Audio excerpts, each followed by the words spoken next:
Hello snowboarders of the internet, I'm your host Avran LeFeber, and in this video we're going to be reviewing the new Capita Mega Merc.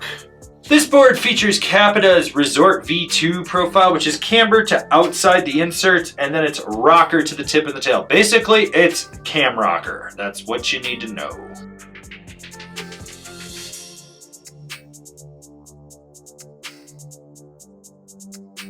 I rode this board at Copper Mountain on a mostly bluebird day. There was a little bit of clouds that would move in with the moderate winds that it was having.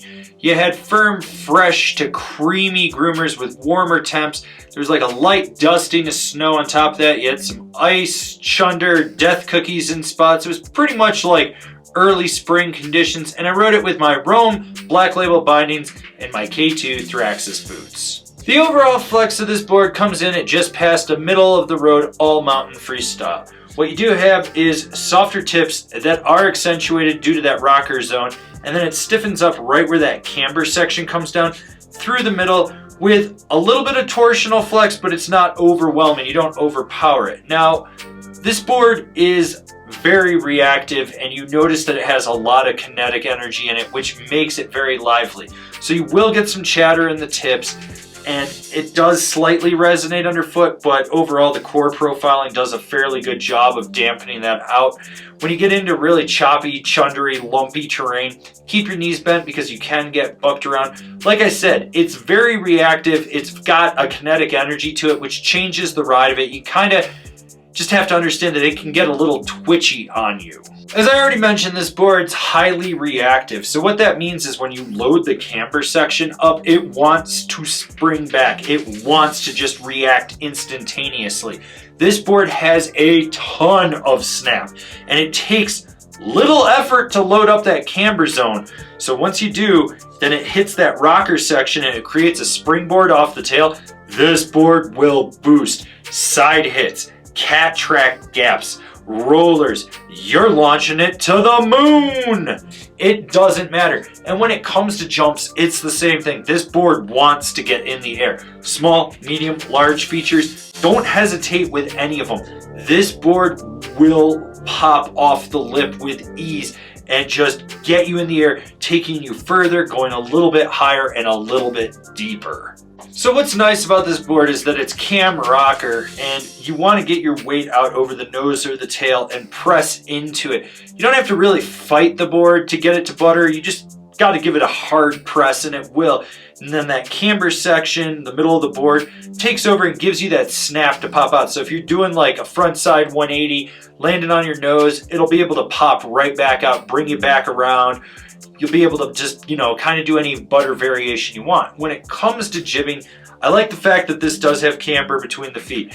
That feels solid. It cradles around the feature. You can slide through just about anything, but it still retains that pop. It doesn't clap out on you. Now, with the nose and tail being softer and having rocker, you'd think that it'd be really easy to just lock it into a nose or tail press. Well, you kind of want to get your weight a little bit further out, give it a little bit of a harder press, just really push into it. That way, you can get your weight out over it, it'll lock in, and then that camber section will take over and give you that spring out of the feature. As I've said already numerous times in this review, it's reactive, so the more you put in, the more it's going to want to rebound out. So the harder you press, the more that camber section is going to engage and want to snap. This board has a smooth and nimble edge-to-edge power transmission. You just notice how quickly and smoothly you can go from toe to heel back and forth. It's very fluid. You don't feel like there's any lag in how it reacts.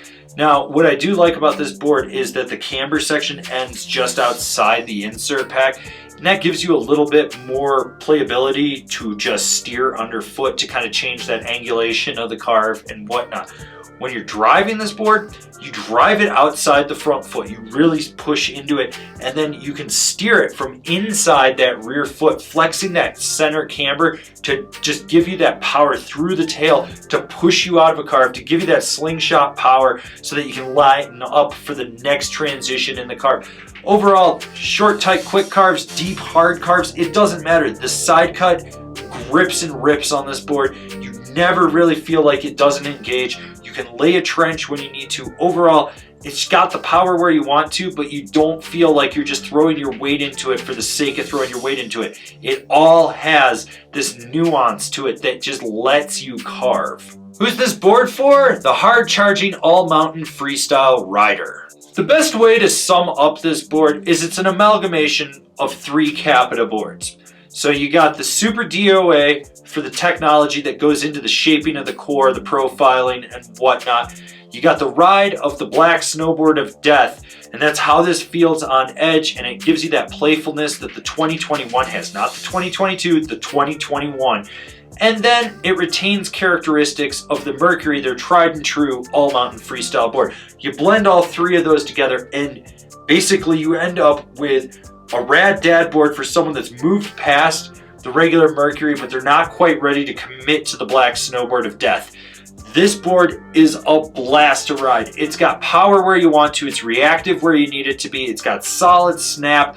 You can pretty much do anything on it. It's got a buttload of technology in it. Don't sleep on this board. I know some people are probably going to look at the price tag and go, no way. This thing, I rode it. I did not want to get off of it. I was in love with it. This is possibly my new favorite Capita snowboard. Comparable boards. The Jones Ultra Mountain Twin.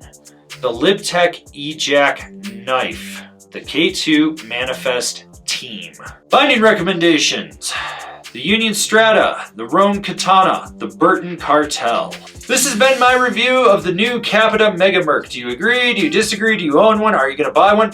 Leave me a comment down below. Let's have a conversation about this snowboard. If you're new here, remember to subscribe, click the bell, get those notifications. That way you're not missing any of the videos we got going on for all you snowboarders of the internet. And if you really like what we're doing over here and you want to support us further, swing on over to Angry Snowboarder VIP and become a member. Sure, I could tell you more here, but I got a video over there that explains it so much better. As always, I've been your host, Avran LeFeber, and I'll see you in another video.